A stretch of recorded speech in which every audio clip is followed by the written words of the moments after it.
મિત્રો નમસ્કાર। આજે આપણે 12મા ધોરણમાં જે પ્રકરણ છે,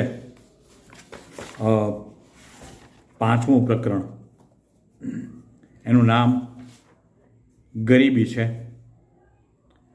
તો એ ગરીબીમાં આપણે ગરીબીના કારણોની ચર્ચા કરવાની છે। મિત્રો, હું યુટ્યુબ પર આગામી બોર્ડની પરીક્ષામાં 5 માર્ક માટેના મહત્ત્વના સવાલો જવાબ સહિત તૈયાર કરી અને મૂકીશ। આજે આપણે પ્રકરણ 5 ગરીબી, ધોરણ 12 અર્થશાસ્ત્ર, એમાં ગરીબીના કારણોની ચર્ચા કરવાની છે। મિત્રો, તમને સામે સ્ક્રીન ઉપર એક નાનકડો ચાર્ટ બતાય છે। એમાં ગરીબીના કારણોની માહિતી આપી છે।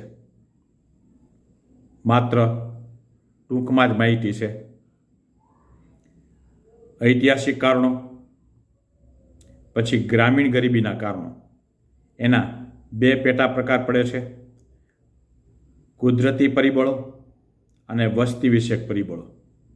ત્યાર પછી ત્રીજું છે આર્થિક કારણો। એમાં 5 પેટા પ્રકારો પડે છે: નીચી શ્રમિક દીઠ ખેત ઉત્પાદકતા, જમીન અને સંપત્તિની અસમાન વહેંચણી, નાના અને ગૃહ ઉદ્યોગોનો અલ્પ વિકાસ, ઝડપથી વધતા ભાવો અને બેરોજગારીનું ઊંચું પ્રમાણ। ત્યાર પછી સામાજિક કારણો। એમાં 2 પેટા વિભાગ છે: શિક્ષણનું નીચું સ્તર અને લૈંગિક અસમાનતા। અને છેલ્લે અન્ય કારણો। એમાં યુદ્ધ, સંરક્ષણ ખર્ચમાં વધારો અને ખામીયુક્ત નીતિઓ આ બાબત આવશે। તો આ આખો ચાર્ટ જે હતો એ મેં તમારી સામે રજૂ કર્યો, જે સ્ક્રીન ઉપર બતાવવામાં આવ્યો હતો। હવે મિત્રો, ગરીબીના એક પછી એક કારણોની વિગતે આપણે ચર્ચા કરીશું। તમને પરીક્ષામાં એમ પૂછે કે ગરીબીના ઐતિહાસિક કારણો જણાવો, તો માત્ર ઐતિહાસિક કારણોની ચર્ચા કરવાની છે। તમને એમ પૂછે કે ગ્રામીણ ગરીબીના કારણો જણાવો, તો એના જે 2 પેટા વિભાગો છે એની ચર્ચા કરવાની છે, માર્ક્સ ઉપર આધાર છે। ગરીબીના આર્થિક કારણો જણાવો, તો એના જે 5 કારણો આપ્યા છે એની ચર્ચા તમારે કરવાની છે। એટલે પ્રશ્ન કયા પ્રકારે પૂછાયો છે એ રીતે એનો જવાબ આપવાનો રહેશે। અહીંયા આપણે દરેક કારણોની બહુ ટૂંકમાં ચર્ચા કરીશું। તો આગળ ઐતિહાસિક કારણો જોઈએ।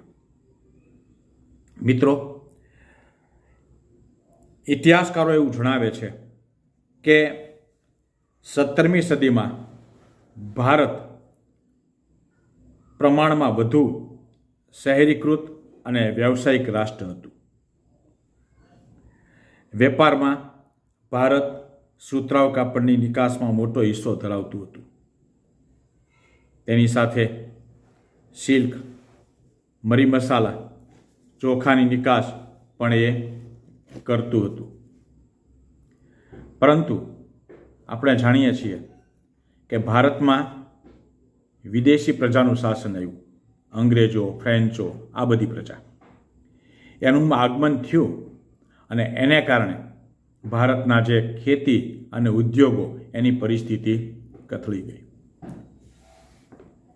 અંગ્રેજ શાસનકાળ દરમિયાન ભારતમાં ખેતી ક્ષેત્રની સ્થિતિ નાજુક બની ગઈ। એક તરફ ભારતમાં ખેતી વરસાદ પર આધારિત હતી, ત્યાં બ્રિટિશ શાસને સિંચાઈ માટે મૂડીરોકાણમાં ખાસ કાંઈ રસ દાખવ્યો નહીં, વિકાસ ન કર્યો। બીજી તરફ વારંવાર દુષ્કાળો પડતા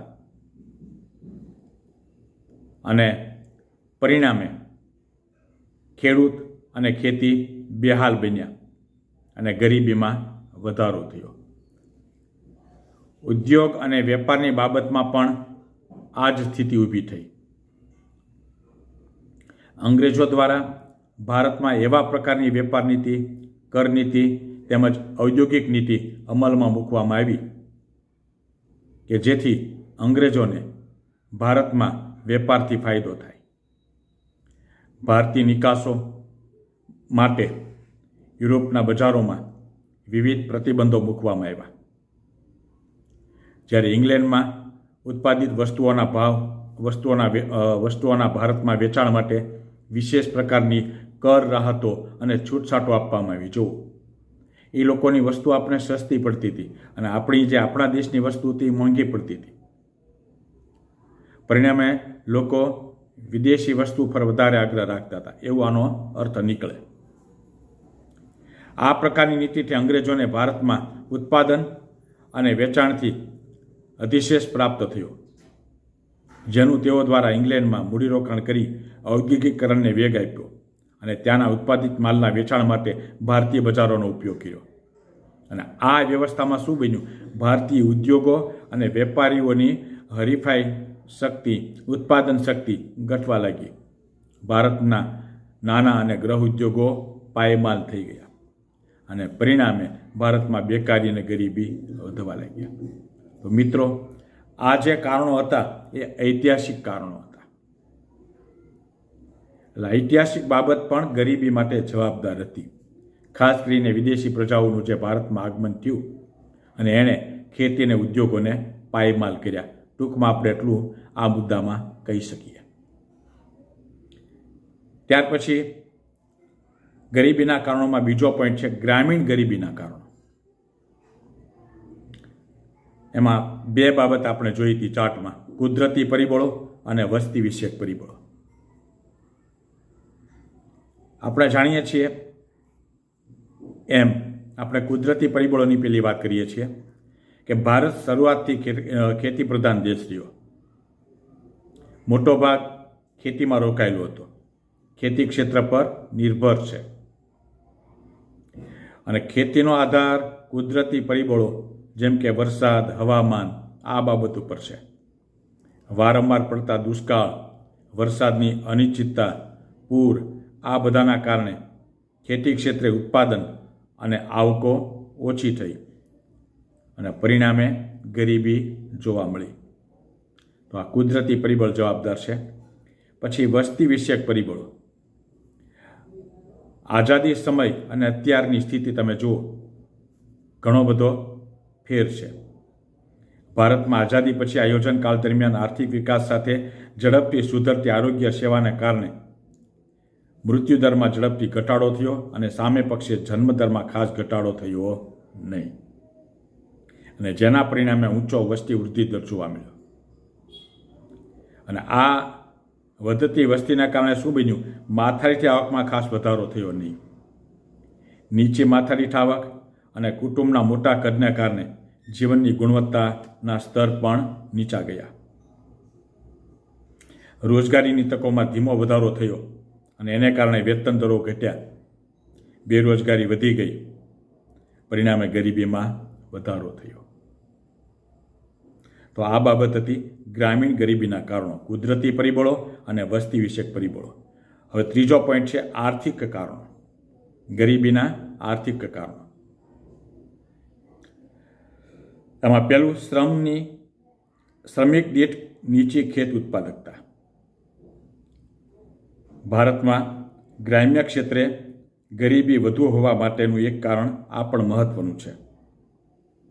કૃષિ ક્ષેત્રે શ્રમિકની નીચી ખેત ઉત્પાદકતા, સિંચાઈની સગવડનો અભાવ, અપૂરતી ટેકનોલોજી, શિક્ષણ અને તાલીમની ઉણપ, વસ્તીનું વધુ પડતું ભારણ, આ બધા જે કારણો છે એને કારણે શ્રમિક દીઠ ખેત ઉત્પાદકતા નીચી રહે છે. પરિણામે ખેડૂતોની આવક વધતી નથી, નીચી રહે છે અને ગરીબીનું પ્રમાણ વધુ જોવા મળે છે. ત્યાર પછી જમીન અને સંપત્તિની અસમાન વહેંચણી. ખેતી માટે જમીન બહુ મહત્વની છે મિત્રો. ભારતમાં અંગ્રેજોના શાસનકાળથી જ જમીનદારી પ્રથા, આ વ્યવસ્થાના કારણે જમીન માલિકી મુઠ્ઠીભર જમીનદારોના હાથમાં હતી. આ વર્ગ ખેતી સાથે પ્રત્યક્ષ રીતે સંકળાયેલો ન હોવાથી તેઓએ ખેતી ક્ષેત્રના વિકાસ માટે કોઈ રસ દાખ્યો નહીં. અને બીજી તરફ જમીન પર ખેતી કરનારા ખેતમજૂરો કે ભાગીદાર જેમની પોતાની જમીન માલિકી ન હોવાથી ખેતી ક્ષેત્રે મૂડીરોકાણમાં કોઈ રસ રહ્યો ન હતો અને પરિણામે ખેતી ક્ષેત્રે ખેત ઉત્પાદન અને ખેત ઉત્પાદકતા નીચે જવા લાગી અને ગરીબીનું પ્રમાણ વધ્યું. પછી નાના અને ગૃહ ઉદ્યોગોનો અલ્પ વિકાસ ગરીબી માટે આ મુખ્ય બાબત છે. નાના ઉદ્યોગોનો વિકાસ, એમાં લોકોને કામ મળી રહે. ગૃહ ઉદ્યોગોનો વિકાસ થાય, પણ એનો વિકાસ ઓછો થયો. ભારતમાં બીજી પંચવર્ષીય યોજનાથી આર્થિક વિકાસની વ્યૂહરચનાના ભાગરૂપે પાયાના અને ભારે ઉદ્યોગોને મહત્ત્વ આપવામાં આવ્યું, પણ ગૃહ ઉદ્યોગો અને નાના ઉદ્યોગોને બહુ મહત્ત્વ આપ્યું નહીં. કેમ કે ભારત ખેતી પ્રધાન દેશ છે, એટલે મોટાભાગના લોકો આવા ગૃહ ઉદ્યોગો અને નાના પાયાના ઉદ્યોગોમાં વધુ રસ લેતા હોય છે. એનો વિકાસ થયો નહીં, મોટા પાયાના ઉદ્યોગો ઉપર ભાર આપ્યો અને પરિણામે ગરીબીનું પ્રમાણ વધ્યું. ઝડપથી વધતો ભાવ વધારો આ પણ ગરીબી માટે જવાબદાર છે. ભાવ વધતા જાય, લોકો પાસે આવક હોય નહીં, બરોબર, તો વધતો જતો ભાવ વધારો એ પણ એની પાછળ જવાબદાર છે. એ ગંભીર અસર કરે છે. યુદ્ધ, દુકાળ, નીચું રાષ્ટ્રીય ઉત્પાદન, ઝડપથી વધતી માંગ, ઉત્પાદન ખર્ચમાં થતો વધારો વગેરે કારણોસર ચીજ વસ્તુઓ અને સેવાના ભાવો ઝડપથી વધે છે અને પરિણામે ઓછી આવકવાળા વર્ગની ખરીદ શક્તિમાં ઝડપથી ઘટાડો થાય છે. તો આ ઝડપથી વધતા ભાવોની વાત કરી. પછી બેરોજગારીનું ઊંચું પ્રમાણ. ભારતમાં મોટાભાગની વસ્તી ગામડામાં રહે છે મિત્રો, અને પછી ખેતી પર નભે છે. મોટાભાગની ખેતી વરસાદ પર આધારિત છે. વર્ષમાં 1 કે 2 જ પાક લેવાય છે. આથી ખેતી ક્ષેત્રે મોટા પ્રમાણમાં મોસમી બેકારી જોવા મળે છે. બેકારીના પ્રકારો, એમાંનો એક મોસમી બેકારી.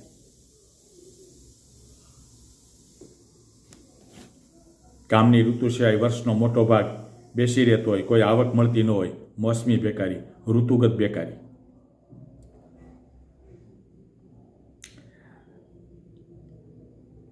ઝડપથી વધતી વસ્તી અને સંયુક્ત કુટુંબ પ્રથાને કારણે ખેતી પર વસ્તીનું ભારણ વધ્યું, પ્રચ્છન્ન બેકારી વધે છે.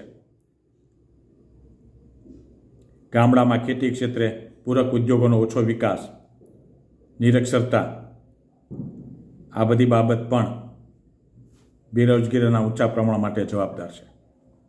ત્યાર પછી સામાજિક કારણ, એની પછીનો પોઈન્ટ, એમાં શિક્ષણનું નીચું સ્તર. આ બહુ મહત્વની બાબત છે. જુઓ, ભારતમાં ગરીબી માટે એક મહત્વનું કારણ હોય તો શિક્ષણ, તાલીમ, કૌશલ્ય, આ બધાની ખામી. શિક્ષણના નીચા સ્તરને કારણે ખાસ કરીને ગ્રામીણ ક્ષેત્રમાં કૃષિ ક્ષેત્રે નવી ટેકનોલોજી, નવી ખેત પદ્ધતિઓ, સંશોધન, ખેત ઉત્પાદન વેચાણ માટે બજારો, આ બધું પ્રાપ્ત થતું નથી.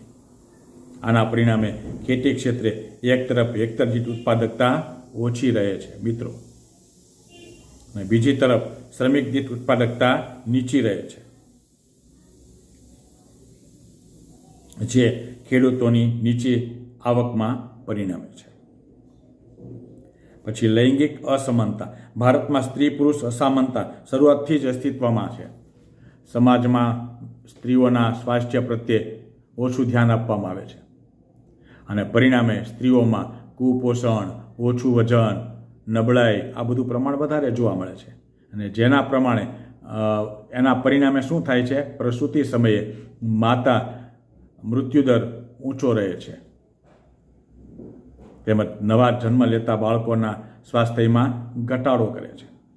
કામની વહેંચણી બાબતે પણ સ્ત્રીઓ ઘરકામ કરે છે અને એને ઘરકામ કરે એવી માન્યતાના કારણે સ્ત્રીઓમાં શિક્ષણનું સ્તર નીચું રહે છે. એને ભણાવવામાં જ નથી આવતા. 4-5 ધોરણ ભણે એટલે પછી એને ઉઠાડી મૂકે શાળામાંથી, ઘરકામમાં જોડી દે. તો આ લૈંગિક અસમાનતા પણ જવાબદાર છે. પુરુષ કરતાં સ્ત્રીઓના વેતન દરો સામાન્ય રીતે ઓછા જોવા મળે છે. ત્યાર પછી અન્ય કારણોની વાત કરીએ, એમાં યુદ્ધ, સંરક્ષણ ખર્ચમાં વધારો અને ખામીયુક્ત નીતિઓ, આ બાબત આવશે. તો પહેલું છે યુદ્ધ. અન્ય કારણોમાં ભારતે આઝાદી બાદ પડોશી દેશો પાકિસ્તાન અને ચીન સાથે યુદ્ધનો સામનો કર્યો છે. આઝાદી બાદ યુદ્ધના સમયમાં દેશમાં અછત ધરાવતા સંસાધનો, યુદ્ધ માટે જરૂરી શસ્ત્ર સરંજામના ઉત્પાદન અને આયાત પાછળ એ ખર્ચાય છે. ત્યારે જીવન જરૂરી ચીજવસ્તુના ઉત્પાદનમાં શું થાય છે? ઘટાડો થાય છે. યુદ્ધ દરમિયાન ભવિષ્યમાં સર્જાનારી ચીજવસ્તુની અછતથી બચવા લોકો દ્વારા અનાજ, કપડાં, બળતણ, આ બધી જે જીવન જરૂરિયાતની વસ્તુઓ છે એની સંગ્રહખોરી વધતી જાય છે અને પરિણામે ભાવો ઝડપથી વધે છે. આમ યુદ્ધને પરિણામે દેશ વિકાસની પ્રક્રિયામાં ઘણો જ પાછળ ધકેલાઈ જાય છે. વારંવાર યુદ્ધનો સામનો કરવાના કારણે ભારતમાં વિકાસલક્ષી ખર્ચમાં શું થાય છે? કાપ મુકાય છે અને આર્થિક વિકાસ નીચો રહ્યો છે અને વધતા ભાવોની સમસ્યા ઊભી થઈ છે અને પરિણામે શું થયું છે? ગરીબીમાં વધારો થયો હતો. પછી સંરક્ષણ ખર્ચમાં વધારો. ચોખ્ખી જ વાત છે મિત્રો કે યુદ્ધ થતા હોય વારંવાર, એને કારણે દેશની સંરક્ષણ બાબત વધુ ગંભીર બની હતી. તેથી દેશની સંરક્ષણ વ્યવસ્થાને મજબૂત કરવા આધુનિક મિસાઇલો, લડાકુ વિમાનો, ટેન્કો, સબમરીન, આ બધા પાછળ ખર્ચમાં વધારો થયો. વર્તમાન સમયમાં આતંકવાદ, અત્યારે હાલમાં આપણે જોઈએ જ છીએ, વર્તમાન સમયમાં આતંકવાદ જેવી સમસ્યાઓનો સામનો કરવા સંરક્ષણ વ્યવસ્થામાં ખર્ચ કરવો રહ્યો. સંરક્ષણ પાછળ થતો આ પ્રકારનો ખર્ચ બિન વિકાસલક્ષી ખર્ચ છે. જુઓ, ખાલી જગ્યામાં ધ્યાન આપજો. અને તેમાં જેટલો વધારો થાય એટલો આર્થિક વિકાસ માટે ખર્ચમાં શું થાય? ઘટાડો. વિકાસ ધીમો પડે અને છેવટે ગરીબીનું પ્રમાણ ઊંચું રહે. અને છેલ્લે ખામીયુક્ત નીતિઓ. વેરી મોસ્ટ, આ છેલ્લું જે પોઈન્ટ છે, ભારતમાં ઝડપી આર્થિક વિકાસ માટે આયોજન હેઠળ બીજી પંચવર્ષીય યોજનાથી પાયાના ભારે ઉદ્યોગોને મહત્ત્વ આપવામાં આવ્યું અને ઝડપી ઔદ્યોગિકરણ દ્વારા ઊંચા દરે આર્થિક વિકાસ હાંસલ કરી દેશની ગરીબી અને બેકારીની સમસ્યાઓ ઉકેલ લાવવાની નીતિ અપનાવાઈ. પણ આ નીતિમાં દેશની મોટાભાગની વસ્તી જે ખેતી પર નભતી હતી મિત્રો, તેની અવગણના કરવામાં આવી. એના પર બહુ ધ્યાન આપવામાં આવ્યું નહીં. દેશમાં મોટાભાગની વસ્તી તમે જુઓ તો ખેતી પર જ નભે છે, 70% ઉપર. અને પરિણામે દેશમાં મોટાભાગની વસ્તીને રોજગારી અને આવક પૂરી પાડતા ખેતી ક્ષેત્ર તેમજ નાના અને ગૃહ ઉદ્યોગોના ઓછા વિકાસને કારણે શું બન્યું? લોકોની આવક નીચી રહી. આ ઉપરાંત આયોજનકાળ દરમિયાન ગરીબી અને બેકારી નિવારણ માટેની જે યોજનાઓ શરૂ કરવામાં આવી એમાં વારંવાર બદલાતી સરકારને કારણે સાતત્ય અને સંકલનનો અભાવ જોવા મળ્યો.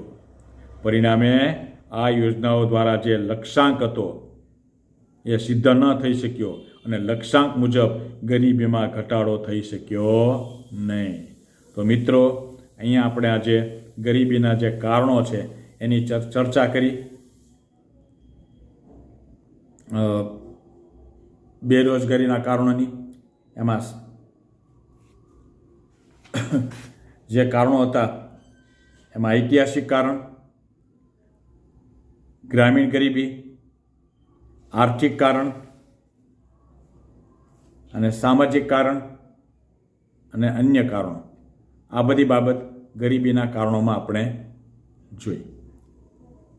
હું એમ માનું છું કે આટલી બાબત તમને સમજાઈ ગઈ હશે. આજે સવાલ હતો એ કયો હતો? ગરીબીના કારણો. પરીક્ષામાં પૂછાય તો આ રીતે તમારે લખવાના રહેશે. ધન્યવાદ. ફરી પાછા કોઈ નવા મુદ્દા સાથે મળશું.